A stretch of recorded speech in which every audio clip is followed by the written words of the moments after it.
Hi guys! For those who are new here, this is Search On, and in here we talk about everything surgical. So for this week, cancer na naman. Sorry! Kasi nga may bias talaga ang channel na to against cancer. For this week, we will talk about the cancer battle of not just one, but three of Mrs. Lorelai Go's children. So lahat ng tatlong anak niya namatay sa liver cancer, including celebrity chef Hassett Go. So first, let's meet our patients. Si Hassett Go ay isang celebrity chef and entrepreneur na kilala bilang youngest Filipino pastry chef sa edad na 18. Meron siyang sariling cake shop, ang Med Chef. Pero mas sumikat siya bilang guest chef sa mga programa sa GMA, gaya ng Unang Hirit ay Kapuso Mo, Jessica Soho. After the death of his kuya from liver cancer last 2014, ay na-diagnose din si Chef Hassett at namatay after 1 year. So tinampok pang laban ni Chef sa KMJS at magpakailanman. Sa 2 years pagkatapos pamano ni Chef Hassett, ay na-diagnose din ng huli at bunso sa kanilang magkakapatid, si Hisham. And eventually, pumanaw din ito. Sana sabi ko, bakit inubos mo naman, Lord? Kamusta naman po kayo ngayon? Yun, patuloy pa rin akong lumalaban. Pero hindi kasi di ba lagi ko naririnig sa mga magulang ko yan eh. Ang anak ang nagbuburol sa magulang. Tama. Hindi ang magulang ang magbuburol sa anak. Tama. Masakit yung isa. Masakit. Sobrang sakit ng dalawa. Oh, Pero pa umabot pa ng pangatlo. grabe na. Yan, so tatlo talaga sila. Una yung panganay, si Rauden at 29. Then si Chef Hassett a year later at age 29 din. Then ang youngest, si Hisham after 3 years at age 28. Actually, para siyang pelikula eh. Merong age na hanggang dun lang. 29. 29, hindi sila umaabot ng 30. Si Hazy 29, si Hassett 29, si Hisham 28. Paano po nag-start dun sa unang anak? Kasi during that time, hindi mo maisip na may sakit siya eh.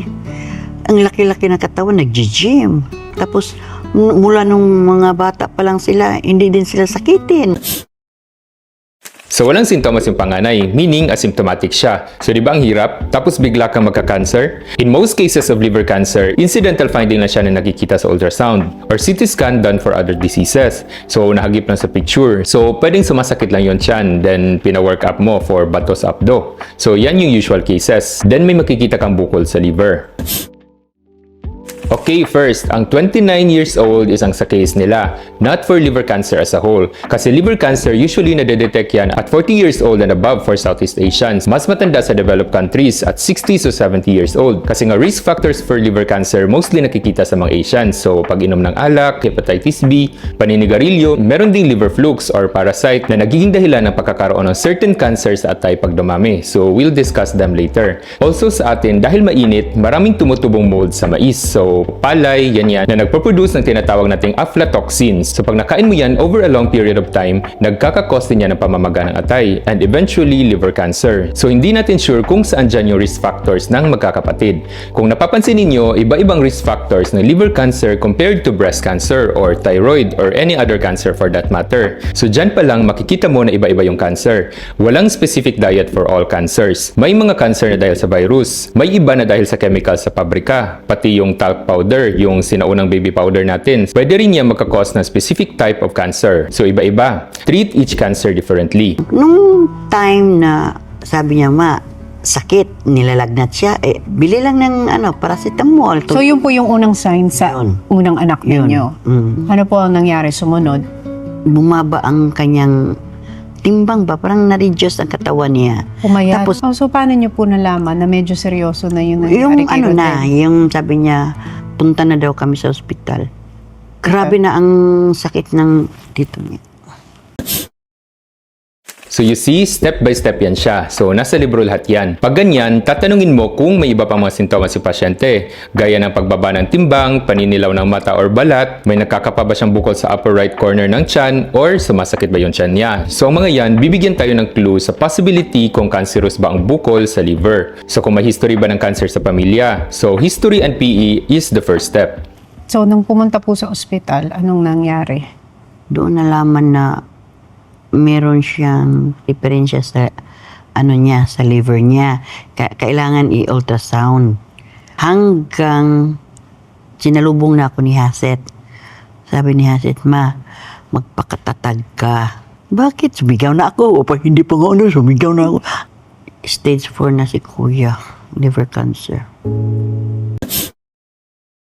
So maraming test dyan. So titingnan kung meron kang hepatitis. So hepatitis B, C, kasi nga prone ka magka-liver cancer pag may hepatitis ka. As well as bilirubin, especially pag yellowish ang pasyente mo. Liver function test, so SGPT, SGOT levels, yan. Pag may damage sa atay, tumataas din yan sa dugo. So meron din tayong tinatawag na tumor markers. So mga chemicals yan sila na usually nire-release pag may inflammation ka or pamamaga ng atay. Or pwede rin sa tumor. Not necessarily cancerous. Pero it gives you a clue na possible cancer ang tumor mo. Pero ang pinaka-importante dyan is ang imaging. So pinakauna dyan and most convenient is ultrasound. Sa ultrasound, makikita kung may bukol. Pag may nakitang bukol sa ultrasound, pwede yung benign, pwedeng malignant. So not necessarily cancer agad. Pwede rin yung infection or abscess kasi amoebiasis mo sa atay din umaatake. So pwedeng cyst, pwedeng ugat na nagkumpol, pwedeng dahil sa birth control pills sa mga babae. Kung cancerous ang tingin sa bukol mo, plus pag may iba ka pang mga sintomas na nabanggit natin kanina, ipapa-CT scan ka niyan or MRI para tingnan kung cancerous ang bukol mo o hindi. Pag sinabing liver cancer guys, hindi pa yan specific kasi marami pa tayong types of liver cancer. So depende yan kung saan tumubo. Pero para mapangalanan natin kung ano yung uri ng liver cancer based on location, syempre kailangan muna nating malaman ang anatomy. Ang liver mo or hepar in Latin ay ang pinakamalaking internal organ sa katawan na makikita sa right side ng tiyan. Ang main function niya ay ang pagsala ng dugo mo na may dalang nutrients mula sa kinakain mo galing sa bituka. So lahat ng kinakain mo, nutrients, vitamins, gamot, alak, lason, mikrobyo, pati bulate, dadaan yan sa atay. So tinatanggal niya ang mga toxins. Pero syempre pag nasobrahan, nadadamage. Yan din ang reason kung bakit hindi dapat umiinom ng mga tabletas pag hindi nireseta ng doktor. That includes herbal medicines kasi nakakadamage yan ng atay. Isa pang function niya is mag-produce ng important nutrients. So clotting factors as well as storage ng maraming vitamins. Ang atay mo rin nagpo-produce ng apdo para lusawin ng taba na kinakain mo para madaling ma-digest. Yes, atay ang nagpo-produce. Nasa-store lamang ito sa gallbladder. Kaya pag may bukol ka sa atay, pwedeng maipit dyan ang daanan ng apdo at pwedeng humalo sa dugo ang apdo mo. Kaya pwedeng maging yellow ang pasyente. Ang atay mo maraming bahagi. Pero in terms of cancer, may dalawang pangunahing tinutubuan dyan. Ang liver cells mismo or hepatocytes or ang daanan ng apdo papunta sa bituka or ang bile ducts. So liver cancer is basically a broad term referring to many possible types of cancer found in the liver. So hindi minention sa interview ni Mrs. Go kung saan ang mga ito. So we will discuss the most common types. So ang most common dyan is hepatocellular carcinoma or HCC at 70 to 90% of cases. So halos lahat ng kaso. By the word itself, hepatocellular, galing sa cells mismo ng liver or sa hepatocytes mo. Ang isa pang tawag dyan is hepatoma. Hepar is liver. Oma is bukol. Now if napanood nyo ang previous vlogs natin, di ba sinabi natin na pag oma, bukol, pero not necessarily cancerous. Hepatoma is one exception, kasi pag hepatoma, cancer yan diretso. Actually, misnomer siya, kasi in old times, yan ang ginagamit to denote bukol, not necessarily hepatocellular carcinoma, so just any bukol sa atay. Pero dahil sa advancements sa modern medicine, and dahil may liver biopsy na tayo, mas nakaklasify na natin ngayon ang cancer sa maraming uri. And eventually, naging synonymous na siya with HCC or hepatocellular carcinoma, kasi nga up to 90% ng liver cancer, HCC. But to avoid confusion, mas ginagamit natin ngayon ang exact biopsy diagnosis instead of the word hepatoma or liver cancer. So yung mga may risk factors natin kanina, halos lahat yan pertains to HCC. Mas prone din ang mga lalaki, especially Asians, na magka-HCC kaysa iba pang lahi. So pwede rin siyang tumubo sa daanan ng apdo or sa bile ducts mo. Ang tawag dyan, cholangiocarcinoma. Cole is bile or apdo, and duct is tubo. Carcinoma, cancer. So cancer siya of the bile ducts. So pwede siyang tumubo sa loob ng atay or tinatawag nating intrahepatic cholangiocarcinoma. Intra-inside, hepar liver or ICC. Pero pwede rin siya sa labas. So pag tumubo sa loob, technically liver cancer din siya. Prone magka-ICC ang mga may liver flukes na sinabi natin kanina kasi nababara at napepeklat ang daanan ng apdo. Over time, nagiging bukol at nagiging cancer. Of course, hepatitis and alak risk factors pa rin yan. Marami pang ibang types of liver cancer, pero yan ang dalawang common na liver cancers na primary. Pero hindi yan ang pinaka-common na cancer sa atay kasi may tinatawag din tayong secondary, mga cancer na galing sa ibang parte ng katawan at kumalat lang sa atay. Yan yung mga tinatawag nating metastatic cancers. Most common dyan is galing sa colon cancer. Mas marami pa yan kaysa sa primary liver cancer. So ang kaso ng Pancova Brothers ay pwedeng HCC or ICC. So madidifferentiate mo yan sa sintomas, sa itsura sa CT scan, sa tumor markers or mga chemicals na tumataas sa dugo, and eventually sa liver biopsy. So may iba-ibang findings yan for each. So basically, ito ang workup na ginawa sa panganay bago ma-diagnose. Again, ang diagnosis dyan, liver cancer stage 4. Pero whether HCC or ICC, hindi natin alam. Diretso na siya. Admit na siya. Tapos, nung na-admit siya, na-diagnose na stage 4, gaano 2 katagal? weeks. In 2 weeks. After the wedding, nag-collapse siya. Sa wedding pala. Sa wedding sa ospital sila kinasal. Kasi hindi na niya kaya tumayo.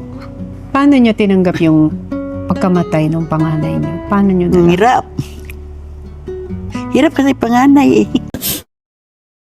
So, stage 4. Kung napanood niyo ang breast cancer vlog natin, may idea na kayo kung ano ang ibig sabihin ng stage 4. Pero sa liver, iba. Madaling kumalat yan dahil maraming lymph nodes sa palibot. So, dalawa yan. Stage 4A and stage 4B. Pag 4A, kumalat na sa lymph nodes. Pag 4B, may pagkalat na sa ibang organs gaya ng baga at sa buto. So, maaagapan pa ba yan, Doc? If ever HCC, pag may pagkalat na or metastasis, ang pasyente is not considered a liver transplant candidate anymore. And for both HCC and ICC, pag stage 4 na, less than 1 year na lang mabubuhay ang pasyente.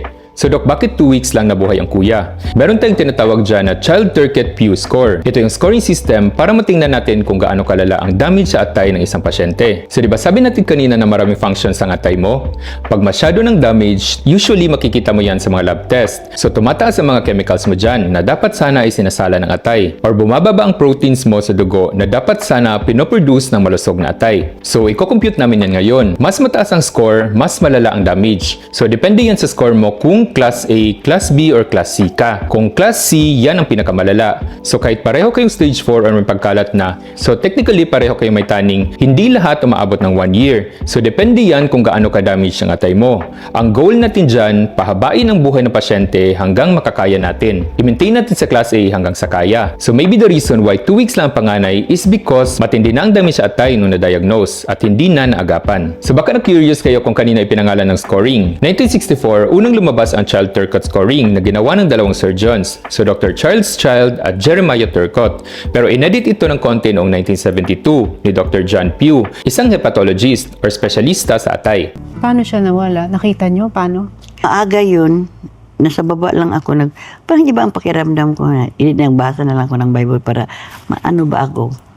Tapos dumating si Haset. Sabi niya, mawala na si kuya. Nung pumunta kami sa purinarya, lumabas na ako, hindi na ako lumapit. Anong ginawa niyo nung umuwi kayo? Doon ako umiyak. So hindi lang yung pasyente ang nag-undergo ng 5 stages of grief or yung dabda natin, pati na rin yung pamilya. Mahirap yan, especially if biglaan. In this case, 2 weeks lang, so pumanaw agad. So evident na may denial pa talaga kasi nga biglaan. That is understandable. Even if aware ang pamilya, that takes time to truly process. Sumunod pa si Haset. So, nung namatay yung panganay niyo, pinoproseso niyo pa yun, yung pakiramdam na yun, na nawalan kayo ng anak. Anong year yun? Nung pumanaw? 2014. Okay, 10 years ago. After pa nangyari, kami, sabi ni Haset na kami lahat magpa-check. Nung nawala ang kuya. Nung nagpa-check up na naman si Haset, nakitaan na talagang yung tumor niya nakadikit na sa liver. So ngayon, balik na naman tayo sa process natin kanina. But this time, kay Chef Haset na. So, same condition. Basically, same process of diagnosing, pero this time, ibang pasyente na and hopefully, ibang stage. So yan, dito asymptomatic, walang sintomas. Unlike sa kuya na may sintomas na. Ito, ginawa rin. Hopefully, mas maganda ang results kaysa sa kuya. Siyempre, nagpa-ultrasound din. Yun nga, nakitaan din ng tumor sa liver. So, ang diagnosis mo, most likely same din sa kuya. Pero hopefully nga, better stage para maagapan natin. Na-appreciate yung ba ang process na pagdadiagnose ng sakit? So, may sinusunod tayong proseso. So, step by step yan. Walang hulaan. Lahat ng ginagawa ng doktor nyo gets you closer to the right diagnosis. Pero wala siyang nararamdaman? Wala. So, nung nakitaan na may tumor, ano nangyari? Prayer lang talaga. Direct to God, sabi niya. Magdasal tayo. Ilang buwan lang kamamatay ng panganay niyo noon nung nalaman yung may cancer uli, Ano? yung isa niyo pang anak? 2 months after kami nagpa-check. 2 months after? Hindi ka pa nag-heal. Hindi pa nga. Ano daw stage? Sabi niya, it's stage 3. Yeah, so 2 months after. Di ba sinabi natin kanina that most liver cancers are incidental findings on ultrasound? Yan, so walang sintomas. Aksidente lang na nakikita sa ultrasound. So hindi nagkakasintomas until malala na. Most likely nandyan ang bukol pero ngayon lang nakita. So stage 3 si Chef Hassett. Basically, mas magandang outcome niya kaysa sa kuya. Pag stage 3, walang pagkalat sa lymph nodes at iba pang parte ng katawan. So nagkakatalo na lang sa laki ng bukol. At dahil nga mas magandang staging and most likely maganda ang Child-Pugh score, so yung diniscuss natin kaninang scoring na basis kung candidate pa siya ng liver surgery. So baka pwede pa siya maoperahan. Sabi ng doktor, pwede natin tanggalin yan. Yung liver lang ang kahit tinatanggal mo, tutubo. Sige, tutubo naman pala. Matanggal lang yung Tumor. nakadikit na. So, pinatanggal. Pinatanggal. I think mga 1/4 yata ang natanggal. Asit parang na siya, process of healing siya. Nagpa-ultrasound siya ulit. Tumubo nga yung liver. May nakadikit. Na naman? Kaya sinabi na cancerous talaga ang... So ang opera mo sa liver guys, isa yan sa dalawang ito. Kung pwedeng kunin ang bukol ng isahan, resection. So kukuha ng bahagi ng atay. Kung kalat-kalat naman, meaning di pwedeng kunin ng isahan, pinakamagandang option mo dyan is liver transplant. Pero yun nga, mahirap makahanap ng liver donor. Not to mention, magastos yung opera. May priority list pa yan at maraming pasyente nakapila. Dahil hindi lang naman liver cancer ang sakit sa atay, so meron pang ibang pasyente. Guys, tumutubo yung liver. Kaya option mo dyan pag di ka talaga makahanap ng liver transplant, living organ donor. Kasi yung kinuhanan mo ng atay, pwede pang tubuan ng bagong atay. Are you familiar with the case of Senator Renato Cayetano? So he had liver cancer due to chronic hepatitis B infection. So his son Lino Cayetano donated 2/3 of his liver to his father. Though eventually pumanaw din ang tatay niya. So Lino was doing well after the surgery. Actually until now, he even went to become mayor of Taguig. So resection ang ginawa. Pero more than 50% of tumors, bumabalik yan after 5 years. Kailan yung last moment nung pangalawa? Mga signature ko, huwag mo pabayaan para malala ako ng mga kaibigan ko. Yun ang ginagawa ko. Kasi chef siya, di ba?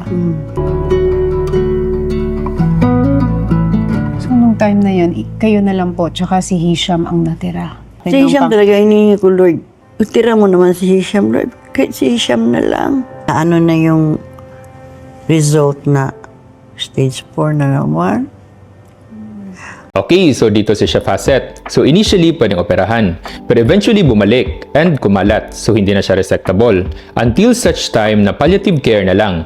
Meaning, ang binibigay na lang na gamot sa kanya is para maging komportable. Pero may taning na talaga ang buhay niya. Until nga, pumanaw na siya eventually. Ang bunso, si Hisham, stage 4 din. Well, may interview siya sa KMJS kung saan initially considered siya as stage 1. Kaya dinala siya sa China para patingnan kung pwede siya mag-cryosurgery. Sa cryosurgery, tatargetin at i-freeze ang cancer mo. So, cryo means ice. Pero sa PET scan na ginawa sa kanya before mag-cryosurgery, nakita na kumalat na rin ang cancer ni Hisham at stage 4 na rin siya. So, hindi na tinuloy yung opera at pinabalik na lamang sila sa Pilipinas. Ang bilis.